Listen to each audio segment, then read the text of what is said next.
asalaamaaleykum ñu ngi ziar ñu ko ci nekk sa tur ak sa sant di ñaan yàlla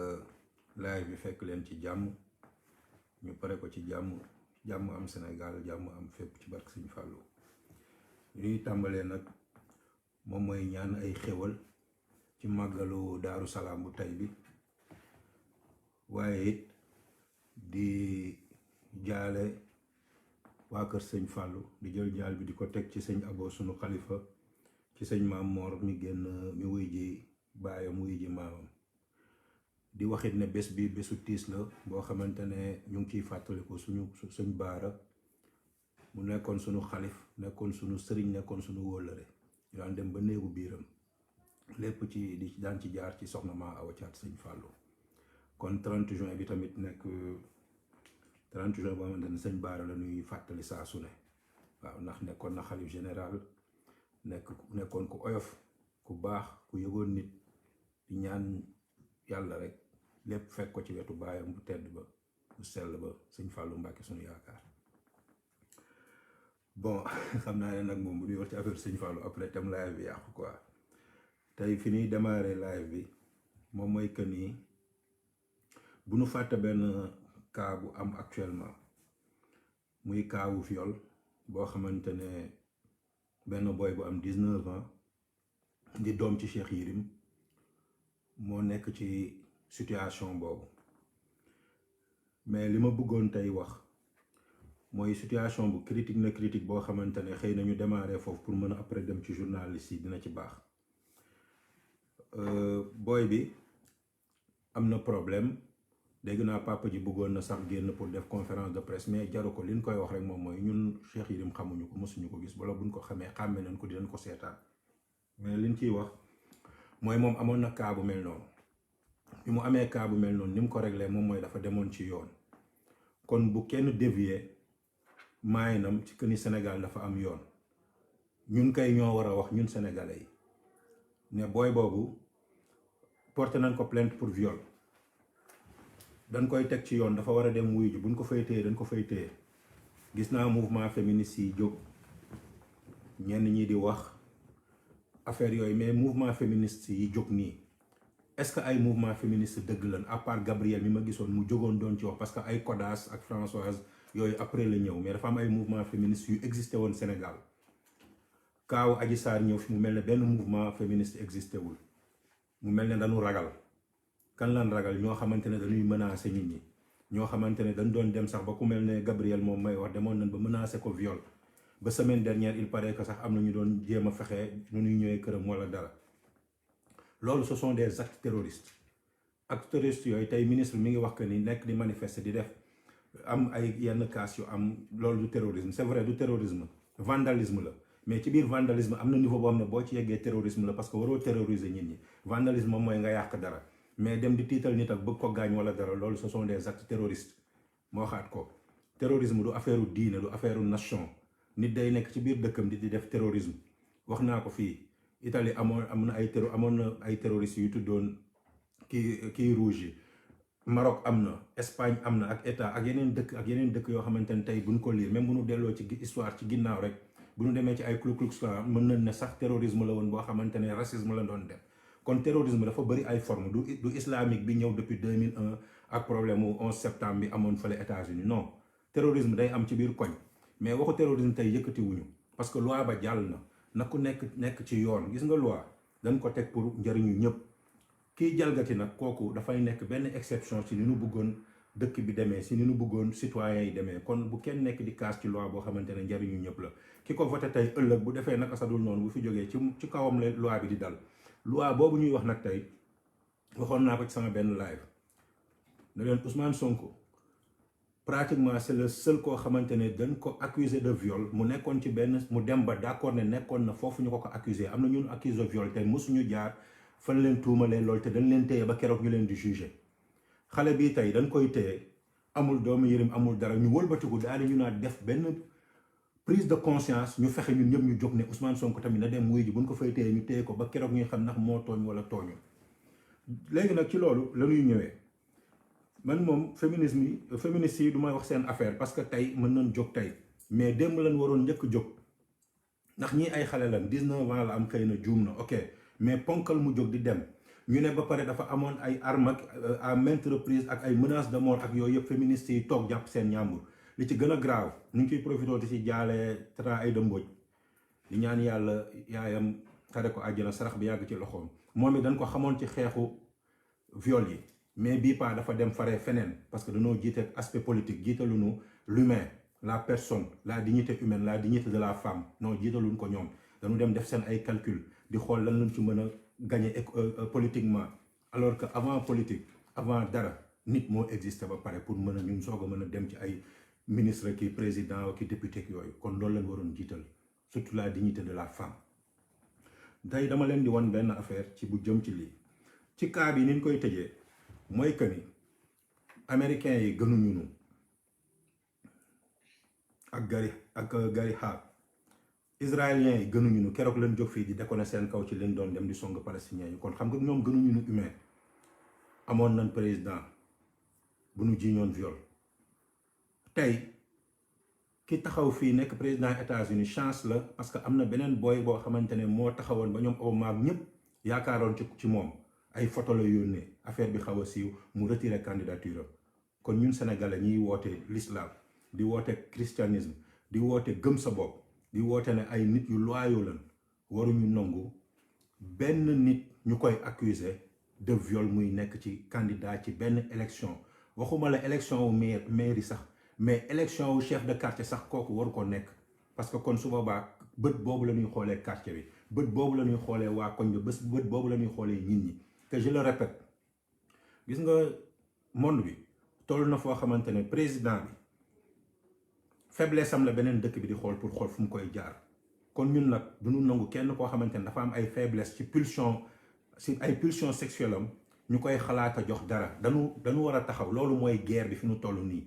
troisième mandat guerre la mais guerre bu ëpp importance troisième mandat mi ngi nii taxaw suñu kanam te ñi nekk nitu dëgg amuñu fitu wax ci et c'est dommage. pas de candidature pour un accusé de viol loolu dañ ko war a téye di ko répéter comme ñi di répéter ay troisième mandat ci quatrième mandat loolu dañ ko war di répéter noonu. léegi nag damay ñëw jóge ci foofu dem ci affaire journalisme. lu tax ma tegale affaire bi noonu dafa am benn kii bu ma leen di tegal vidéo yu gàtt yu gaaw yu ma leen di tegal bon kii di ngeen ko xàmme damay njëkk teg ci cas bi mu wax ci doomu Yérim bi Cheikh Yérim bi. gannaaw bi école bi defee signalement yaayam ajuma ji passé la ko procureur dogo woo moom mu delluwaat encore porter plainte bi yoon la porter plainte pour le viol de sa fille. parce que Cheikh Yérim Seck démb bu jàkkaarloon ak askanu Sénégal ak journaliste yi lu mu la lañu wax mooy du viol gelam la xale bu jigéen bi corom la ma bëgg leen laaj ban àddina lañ nekk ñun définition bi nga xam ne ñoom lu luñ bëgg a jox définition viol ñun définition boobu bëgguñu ko nanguñu ko dégguñu ko définition bi nga xam ne moom lañu bëgg moom la ñu dégg moom la ñu àndal mooy li code pénal wax te code de procédure pénale expliqué ko. viol mooy toute action par surprise par menace ou par ruse bi nga xam ne indi na pénétration comme ni ko article 320 bu code pénal waxee loolu mooy viol. léegi nag. ok waaye nee na lii mooy viol am na sax yeneen détail élément yu mu tëb déglu leen même waa ji moom mooy xaw ma naka la tudd Babacar xaw ma bu nekk Kéwoulo da ngeen li waa ji wax ci viol lan mooy viol. c'est ce même gars qui se dit journaliste moom moo demoon ba fa maison bis Ousmane Sonko doon fréquenté nekk déglu leen bu baax li muy wax foofu pour wax la ni yenn journalistes yi dinañ tax sax yow nga am doom mu bëgg nekk journaliste nga ne ko jamais déglu leen waaj. ci salle bi nga xam ne fa la yëf yi xewee chaise bi ngeen gis chaise u accompagnant la pour wan leen ni la plupart bu ñuy def massage nit ki bu ñëwee ak jabaram wala mu ñëwee ak njabootam nit ñi fi la ñuy toog. ñu fekkee mais lu extraordinaire encore am na ci kaw Ousmane Sonko témoignage bi nga xam ne soxna si joxe na ko mais it ñeneen ñi nga xam ne mës nañu maase Ousmane Sonko parce que bu ñu waxee Adji Raby Sarr balaa Adji Raby Sarr am na ñeneen ak ñeneen ñi ko maase les témoignages sont unanimes dañu leen defal benn reconstitution pour won leen ni Ousmane Sonko ci ban sens lañ ko daan massé fii ci biir SAD. La plupart du temps comme ni ko borom salon bi waxee Ousmane Sonko bu ñëwee fii ci Spa Dakar Beauté li muy def dafay toog ci chaise mu joxe li nga xam ne mooy ginnaawam pour nu massé ko mais li nga xam ne mooy soxna si di Adja Rabi Sarr wax te borom këru Ndeye Khady wax ko keroog bi Ousmane Sonko ñëwee position bi la tëddee te souvent buy tëddee day jël yéreem mu daal di ko muuru ci kaw bopp bi pour ñu mën koo gis li muy def mooy tëdd ñu defal ko massage bi. da ngeen journaliste bi nee na chaise bi mooy chaise u accompagnant bi muy toog mooy kiy maase ki mu àndal mais ci biir ay waxam pour wax leen ni nu mënee sos wax na ne Ousmane Sonko dafa tëdd déglu leen waat bu baax fi may lii dama koy avance sax dégg ngeen fii. La plupart du temps comme ni ko borom salon bi waxee Ousmane Sonko bu ñëwee fii ci Spa Dakar Beauté li muy def dafay toog ci chaise mu joxe li nga xam ne mooy ginnaawam pour nu massé ko mais li nga xam ne mooy soxna si di Adja Rabi Sarr wax te borom këru Ndeye Khady wax ko keroog bi Ousmane Sonko ñëwee position bi la tëddee te souvent buy tëddee day jël yéreem mu daal di ko muuru ci kaw bopp bi pour ñu mën koo gis li muy def mooy tëdd ñu defal ko massage bi. ok xëy na man maa déggul wolof ne toog ak tëdd benn la yow wane nga chaise u accompagnant bi Ousmane Sonko doonul woon ñëw ak accompagnant nga ne dafay toog nga ñëw andi nit pour mu tëdd muur boppam ci position bi Ousmane Sonko doon tëddee xëy na tëdd moom ci làkkam toog lay signifier pour wax leen ne gars yi tellement ils sont faux ci kiiwu Cheikh Yérim mi ngi seet nu ñuy enfoncé booy bi pour tëj ko ci kaawu Ousmane Sonko ñu accusé ko viol mu am 46 ans ki ko accusé viol am 20 ans ñu nekk ci ñu dem foo xamante ne c'est pas un endroit boo xamante ne mën nañ fa werante viol ak yooyu moom mu toog di expliquer lii di sos est-ce que ñun dañu war a toog di continuer di bàyyi yenn journalistes yi di sos pour di yàq dëkk bi kii bu nee na journaliste la à partir de tey war na mën a xoolaat boppam def na ay affaires yu bëri li détail bi gën a ndaw la ci lu may wane nii yor naa ay affaires yu bëri yoo xamante ne ca jour ba mu ko defee même bi muy posé question femme bi moom salon bi ak jëkkër ji foofu dafa amoon ay erreur yu bëri ay bêtises ñuy dagg di coller mais da ngay xam nga ay fen ay sos du gudd fan te ku am nopp mën am dégg-dégg da nga koy dégg da nga koy sentir bu ñuy wax pour wax leen ne am na ñoo xamante ne ils sont toujours prêts pour jaxase dëkk bi ils sont toujours prêts pour wax lu bon ci kenn mais ils ne seront jamais prêts pour wax dëgg ci ñi nga xamante ne aspirer nañ lu am importance mais doomu Cheikh Yérim Seck bi mooy kan lan la ñu mën a apporter Ousmane Sonko mii di laaj dëkk bi di sos yéen ngi ay journalistes ñu ànd ak moom pour muy sos pour ñu yàq dëkk bi mais soyez responsable nekk leen ay kilifa moom mooy lépp looy wax nga seet ci yàlla lépp looy wax nga seet ne lii dëgg la lii yoon la naa ko wax buñ koy nëbb naa ko fësal ba ñi nga xamante ne ñu ngi leen di nax wala amuñu jot di vérifier ñooñu mën ci jot mais ay ponkal yu toog di seet ni ñu gën a mën a naxee nit ñi ni ñu gën a mën a sëlamalee nit ñi mais ça c'est honteux ndax lan ndax benn nit boo xamante ne mësut a defal dara Sénégal ba fii ñu toll nii Sénégal moo koy defal ndax oto essence bi mu yor nii sax te demul assemblée ñoo koy jox ba mu mujjee assemblée ay xeex la fa andi ak ay xuloo ci assemblée boobu la ñuy dem déglu leen fii.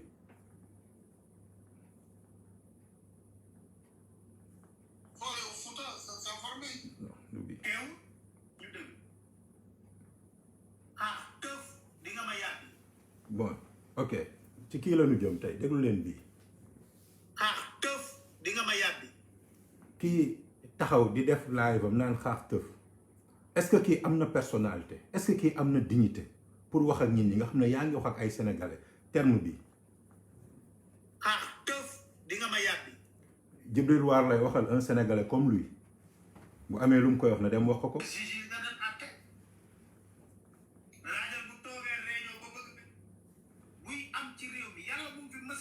bon nan leen ñëw fii balaa ñuy dem ci bële bu assemblée bi wala ñu yeggali assemblée bi comme ça mu féete boor ñu def noonu alors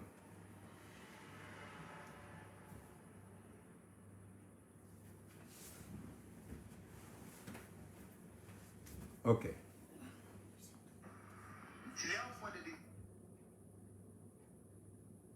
intelligent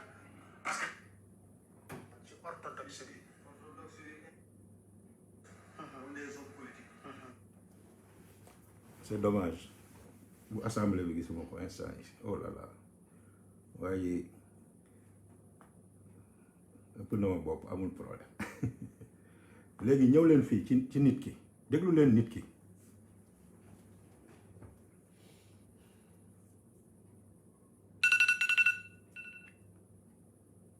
maa ngi nuyu sama xaritu terroriste yëpp mafia kaj bi maa ngi leen di nuyu bu baax a baax loo leen def nag doyu le yokku leen làbbali ba mu saf-saf yaram bi xawoon sutante tuuti am grippe bu ma xawoon a tëral tuuti moo tax alarba bi ma leen diggoon génn defuma ko maa ngi nuyu nag sunu xaritu touriste parce que dama ne Sénégal bu ñu waxante dëgg te yàlla tax benn terroriste moo fi am muy Macky Sall mooy suñu Ben Laden moom rek moo fi terroriste keneen du fi terroriste. yéen a ngi dégg mafia kaj bi dolli leen moom mooy ces petits moins que rien là yi saaga seen moroomu papa yi seen moroomu ndey yi seen moroomu maam yi di leen saaga ci Facebook bi di leen saaga ci réseaux sociaux yi ñooñu lay wax na dolli. Sénégal bu amul woon démocratie ñiy wax tey lii bu doon Rwanda avant live am bii di jeex jël si nañ ko yóbbu ko moo tax Sénégal démocratie bi mën naa ne dafa dépasser sax démocratie normale yow nga taxaw nga ne Sénégal benn terroriste la am moom mooy président de la République. moo tax gis nga ñii bu leen kenn yéene lu ñuy yéene nit ñi nan leen toog di leen seetaan rek ñoom ñooy jóg ak a daanu tout le temps ñoom ñooy nekk ci problème ñooy jóge ci Khalifa Sall dal ci keneen jóge ci kooku dal ci keneen ñu leen di joxi chaîne télé bu kii nu ñu koy xatee bu YouTube ñuy taxaw naan ñoo bëggoon nekk directeur la ñu bëgg nekk jóge ci foofu di dem ci yeneen télé yi dem ba réer ndax bon ak soxor déglu leen fii. buy am ci réew mi yàlla bu mu fi mës a am dama ne bu fi am yàlla na dal ca palais présidentiel wala mu dal seen kër ga Mermoz comme ñoom terrorisme rek ñun ne duñ terroriste suñ réew rek ñu ñor benn terroriste lañ fi xàmmee ràññee ko te dinaa leen wax lu tax ma ne terroriste la muy le président Macky Sall gis nga ba mu dem toog di wax fii yëpp di ngeen xam. vous allez voir man dem ba ci kanam ñi la doon préparé. dégg ngeen dafa ñaan yàlla bu dee acte terroriste day am na dal palais présidentiel wala mu dal waa kër Macky Sall ca Mermoz lii du journalisme lii haine la ak soxor ak bon mais du mujjee fenn fu muy mujjee ci ñoom ñii rek ñuy continuer di yéene nit lu bon di yéene nit lu bon. lii du ay nit inventé de nan ma génneel ci monde bi ban journaliste mooy taxaw ne journaliste dëgg la nekk nit ku digne ku honnête mu yéene acte terroriste am ci palais présidentiel bu dëkk ba mu nekk wala muy dal ca beneen këru nit sax waxuma sax président muy dal ci këru nit mais nag Pape Alé xam ngeen mooy kan Pape Alé moom mooy ki fi taxawoon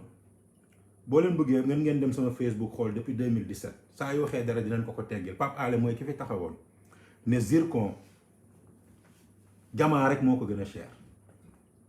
après mu ne lu tax mu dugg ci zircon bi dafa lire benn jour Jeune Afrique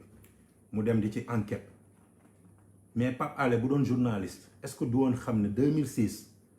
ñafran waxuma la jogoo de ñafran am na kun fa rey ndax affaire zircon Pape Alé bu doon journaliste bi muy woote te bañ a nekk soxor bañ a nekk iñaan doon na xam ne zircon jarul dara il a fallu que Aly Ngouille Ndiaye mi nekkoon ministre génne di ko wax prix zircon yi avant boobu boo leen xoolee sama page Facebook defe naa 2017 la bindaloon naa ko wax ko parce que boobu mi ngi xool toujours lan la mën a attaquer booy seet pour attaquer da nga koy teg ci yoon da ngay dem def ay recherche nga nekk nit ku ubbeeku mais boo nekkee ku soxor set da ngay mel ne ko am ay erreur yi ñu takkal fas yi dootoo mën a gis dëgg gauche dootoo mën a gis dëgg droite lu bon rek ngay gis te sa kanam lay nekk moo tax Pape Alé dañ koy wax benn affaire lu muy waxati dañ koy ñaan mu ànd ci preuve famille Adji Sarr yi Pape Alé créé woon anañu musu ci génn kenn teg ko kooku toog ngeen gis ko ci bët ak bët comme ni ngeen may gisee nii mu ne diw mii la bokkal daal di koy poser question et pourtant am na ñoo xam ne nee nañ journaliste la et pourtant am na ñoo xamante ne dañuy déglu waxam et pourtant am na ñoo xam ne dañ koy gëm ba mu jaral leen ñu yàq Pape Alé xolaatal sa bopp bëggoon ñu nome la ba nu jéggi la ndax ay bêtises yoo defoon dem jël Tunkara bu mu tax nga contre nekk ennemi journaliste warul nekk ennemi kenn parce que journalisme dëgg bu jaar yoon c'est une force de plus pour le peuple parce que mooy tax peuple bi xool mooy tax peuple bi gis mais nag journaliste bu bon tamit c'est une force pour Satan te la preuve mi ngi nii moom ay Ahmed Aïdara ay Mansour ñooñu taxaw rek pour dëkk bi di jaxasoo ñu demaat ci Pape Alé juge nga dem àtte laajal bu toogee réunion ba bëgg benn affaire ba bu leen koy wax Serigne Mansour Sy Djamil fii ñëwul toog na leen dajale leen ne leen ñoom ñëpp Benno Bokk Yaakaar ne leen damay tëj Khalifa Sall ci biir kaso bi est-ce que moom moo ko war a tëj wala dossier bi daf ko war a yóbbu pouvoir judiciaire ñooñu apprécier ndax war nañ ko tëj wala rapport inspection générale d'État musta wax ñu tëj Khalifa Babacar Sall à défaut d'éliminer la caisse d'avance revoir le mode de fonctionnement de la caisse d'avance ñaar yooyu mooy recommandation yu nekk ci rapport bi. yéen a ko dégg tey dégg ngeen wax ji Pape Alé mooy ki fi taxawoon ne dañu féliciter Khalifa Sall wax ñaari wax yi mu wax mosu ko wax à défaut d'éliminer la caisse d'avance revoir le mode de fonctionnement c'est la première fois mu wax ko tey parce que commencé na bàyyi Khalifa Sall depuis ay at di dem ci Sonko lee parce que xëy na foofu la yaakaar ne foofu mën na fa am futur yéen a ngi dégg de ku taxawoon ay at di wax ne caisse d'avance bi dafa valable tey nee na rapport bi lii la wax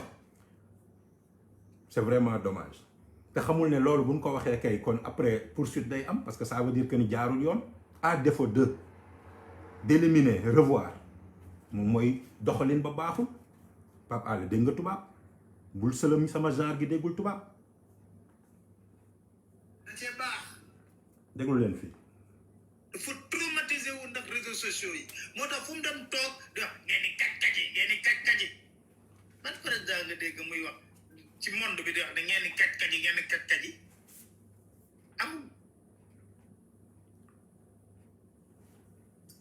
déglu leen fii. moo tax assemblée nationale. voilà bu assemblée baa ngi ay seetaan assemblée nationale mën na leen man yàgg naa leen wax ne assemblée nationale garderie d'adulte la. garderie d'adulte la te sax garderie boobu la amul sax kii coloriage rek la leen di jox ay feuilles de coloriage am na nag député gàcce ngaalaama ñoo xam ne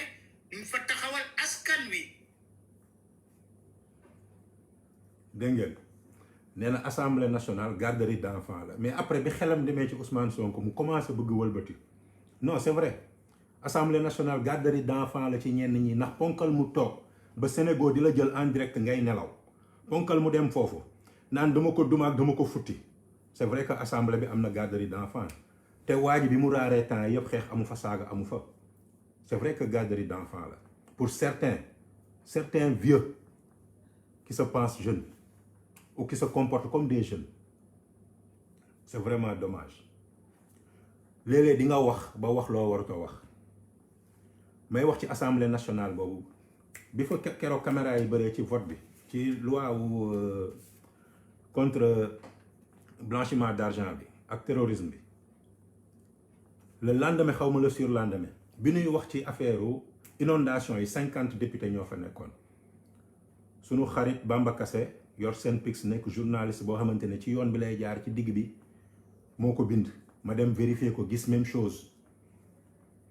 léegi kon ana suñuy député ñun surtout waa opposition bi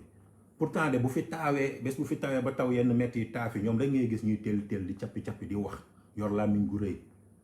pourtant ba nu waree toog foofu pour wax ak ministre bi ne ko fii de amoon na problème bi daaw foo leen ci toll loo leen ci def kenn gisu leen may wax ne Pape Alé a raison d'une part xale yu ndaw yi ñëw foofu di saagante ak di xeex ñooñu waxuma la jëlee ci assemblée bi mais dañ leen war a considérer tout sax comme sénégalais vrai wala sénégalais à part entière am am nag ku ko ci considéré wul boppam te par accident de l'histoire ñaanuma ko yàlla bés bu li may wax ni amoon ñu bëri dinañ ko gis mais ñaanuñu ko yàlla parce que ñun Sénégal uni lañ bëgg Sénégal boo xam ne sénégalais dañuy bokk ndey bokk bàyyi di œuvrer pour dëkk bi jëm kanam te képp ku ciy def safaan ñu jëlee la tegee la ne foofu lañ toll dégluwaat leen saa yi lii dama leen koy wax ba pare président Ablaye Wade sunu maam jooju toll na fi ay jamono mu mer wax fi ay wax yu mu warul woon wax waxuñu waru ko woon wax parce que dañ koy manquer de respect mais moom je sais que ba mu wéetee xam na ko jour boobu laa jàpp mbay peex naw ko ba fii ma toll bu weesoo yoonu murit ak yooyu yëpp nit ak nit tout court déglu leen.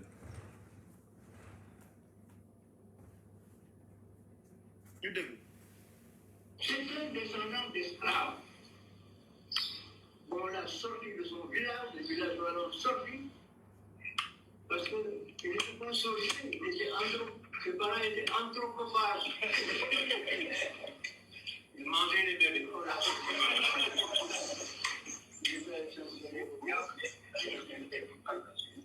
Progressivement, ils sont devenus. On espérait pouvoir ne pas en venir là. Et plus il va avancer, plus j'avancerai. Jamais. Xam nga bés bu Wade traité président Macky Sall lii Sénégalais yu bëri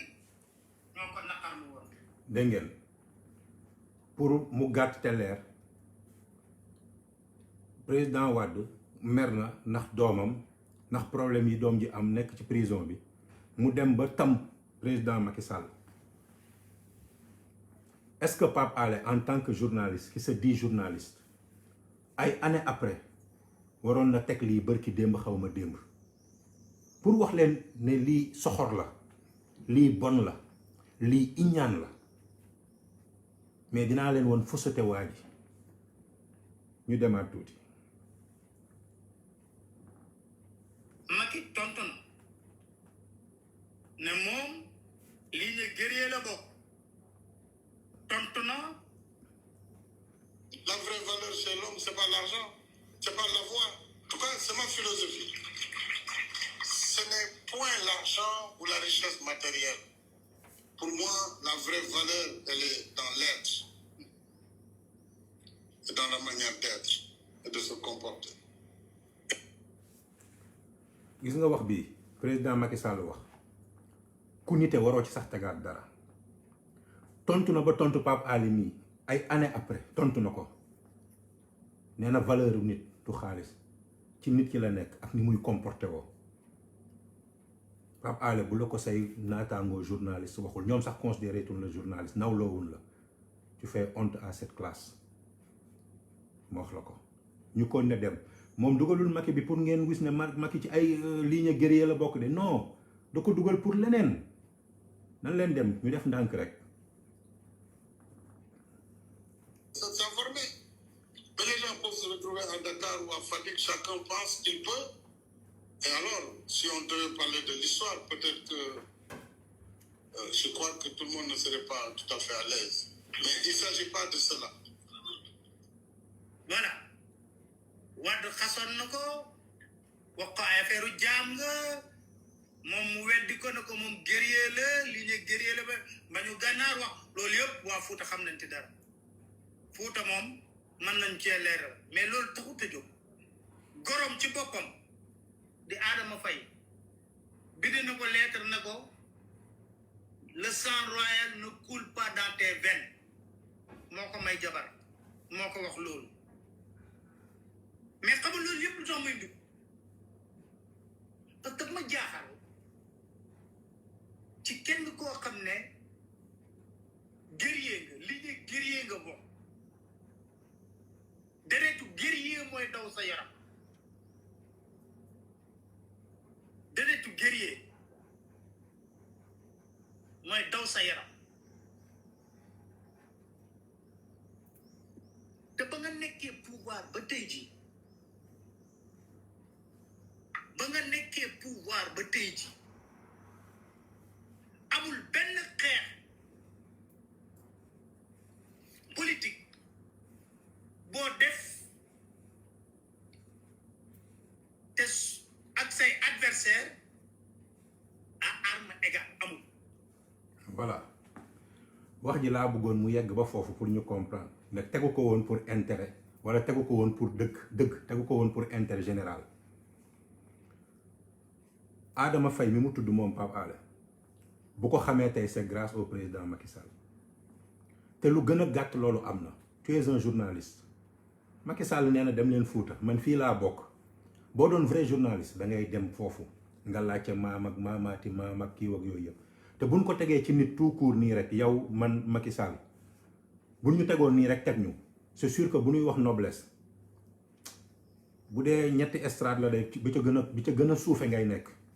du pour nag vanter wala dara mais sa liggéey bi ngay def moo ko wane ku ci nekk la nga tollool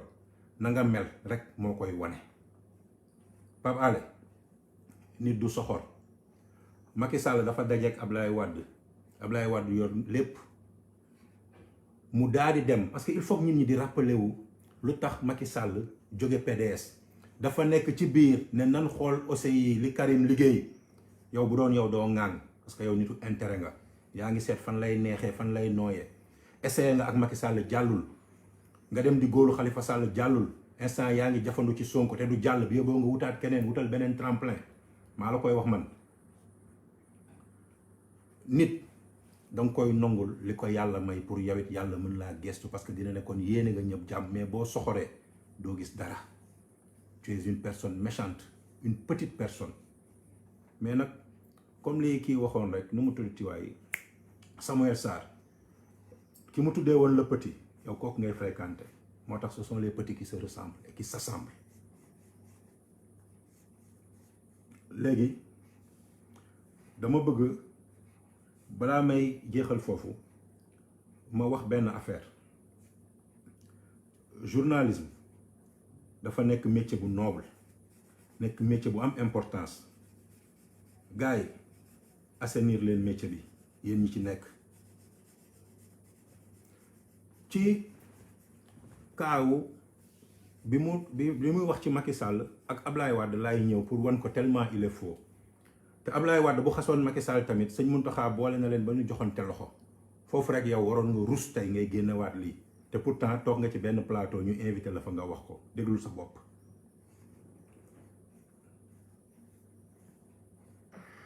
S'il y a un point de divergence, ce jour où nous étions ensemble ce vendredi dans la grande mosquée de Massalikul Jinaan.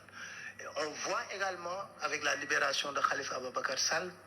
souvent des expressions même senties ce matin par beaucoup de Sénégalais. Que ouf, c'est un ouf de soulagement parce que beaucoup de Sénégalais ne souhaitaient pas que ça perdure encore cette situation.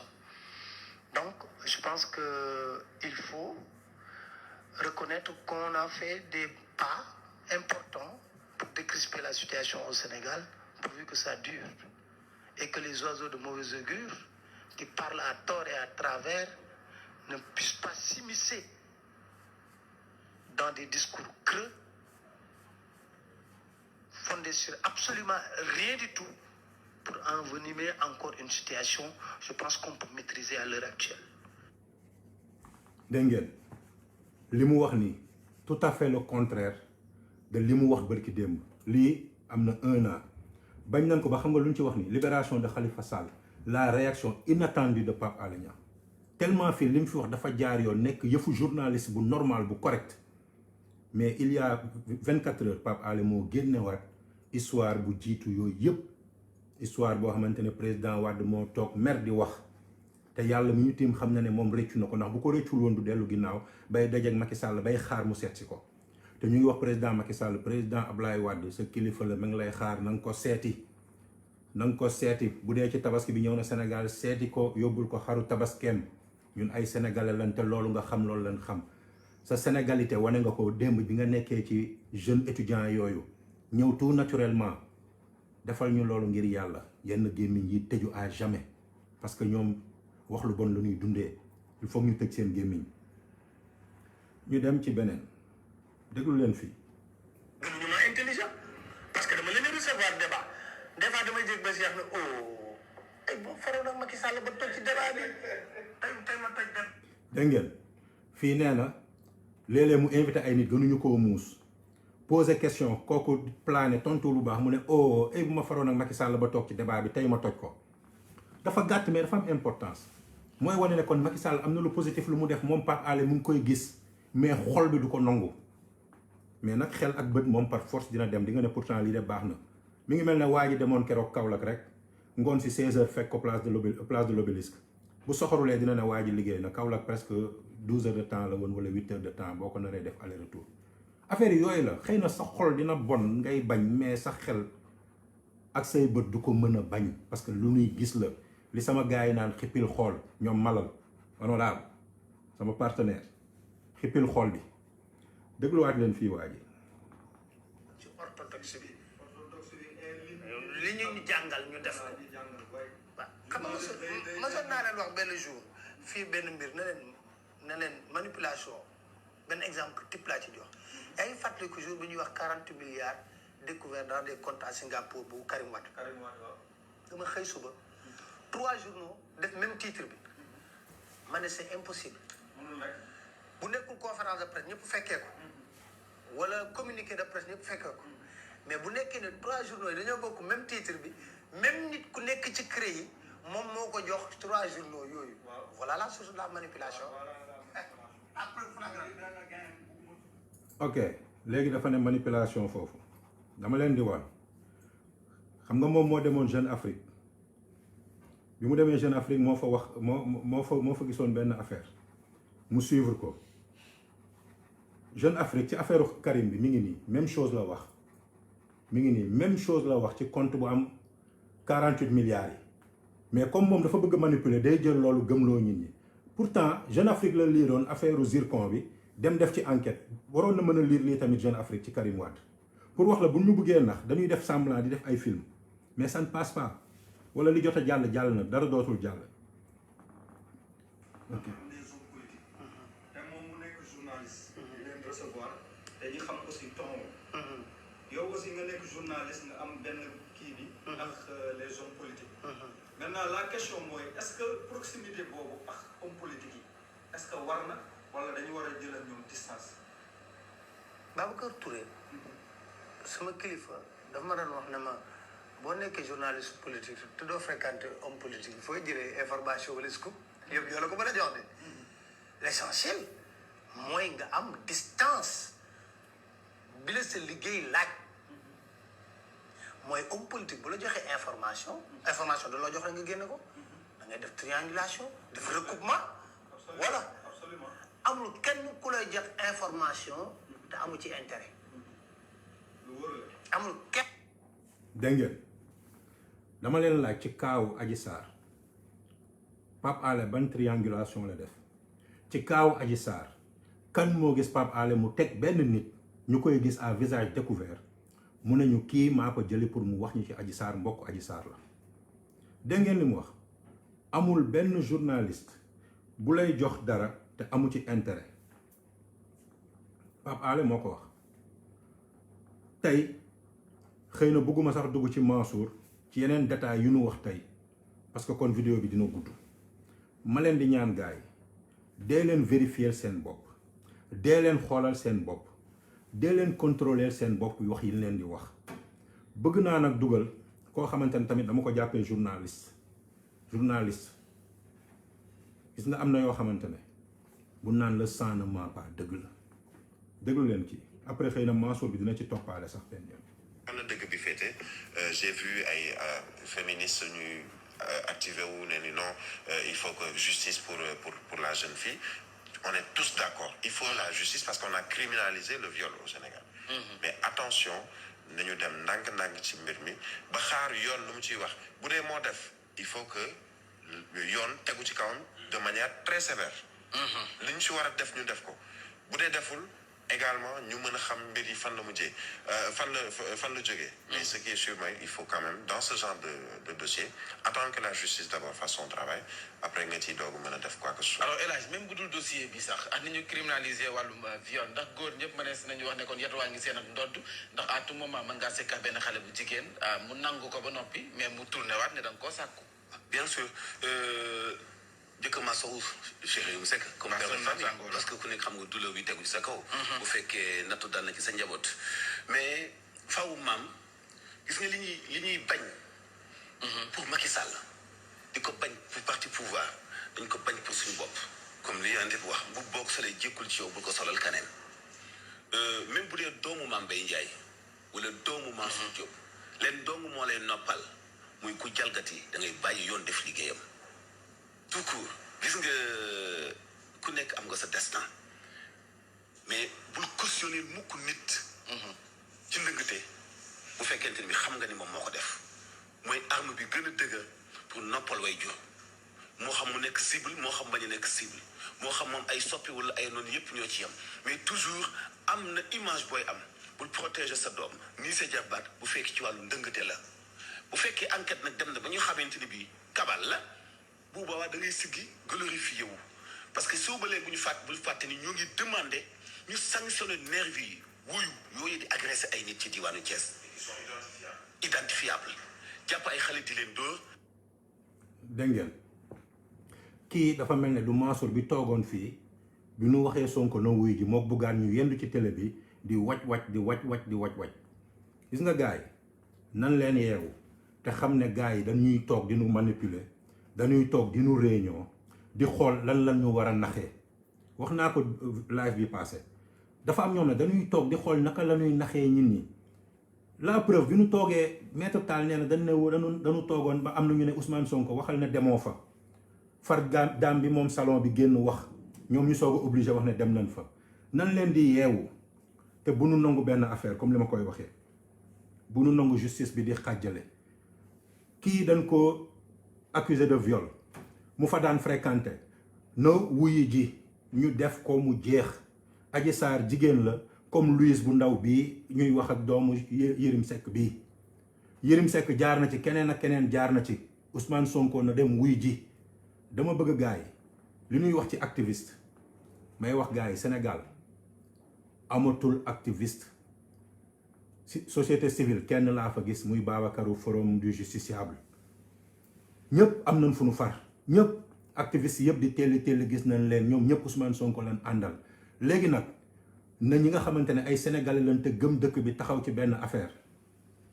mooy que ni dañ dul nangu Sénégal nga sant Sonko nga sant Ndiaye nga sant Ñing ñu accuser la de viol ngay nekk candidat du am Sénégal warul am Sénégal mënul am Sénégal bu nu ñong suñu dignité ñu nu koy yàqal ba di ko génne muy dem à travers le monde wax naa leen boo leen tàppee turu waa ji dañ leen di bindal accusé de viol dem leen ngeen tàppe ñeneen ñi gis nga li may toog di wax dañuy toog di waxtaan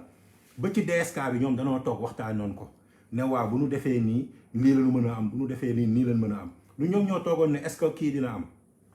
est-ce que sax kii dina am procès dina am nañ leen gën a góorgóorlu ñu gëm suñu réew bu nu nangu kenn yàqal ñu réew mi bu nu nangu kenn yàq li fi Léopold Sédar Senghor def li fi Abdou Diouf bàyyi li fi Abdoulaye Wade bàyyi ak li fi Macky Sall war a bàyyi bu nu nangu kenn sur le plan international lu positif li nu am benn waajoo xamante ne ay calli yoot ndànk dem rek la boppam moom moo ko yóbbee boppam mu ñuy yooxu fii complot yomb naa leeral bu nu bëggee mu leer nan dem fa mu war a leeree mooy fan mooy tribunal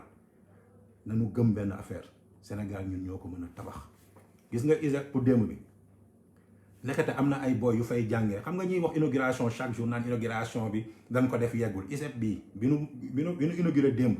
yu nu inauguré boog démb am na fa ay boy yu fay jàngee ba créé nañ sax entreprise bokk ba am ci benn télé digital pour wan leen ni li positif li nekk ci réew mi bëri na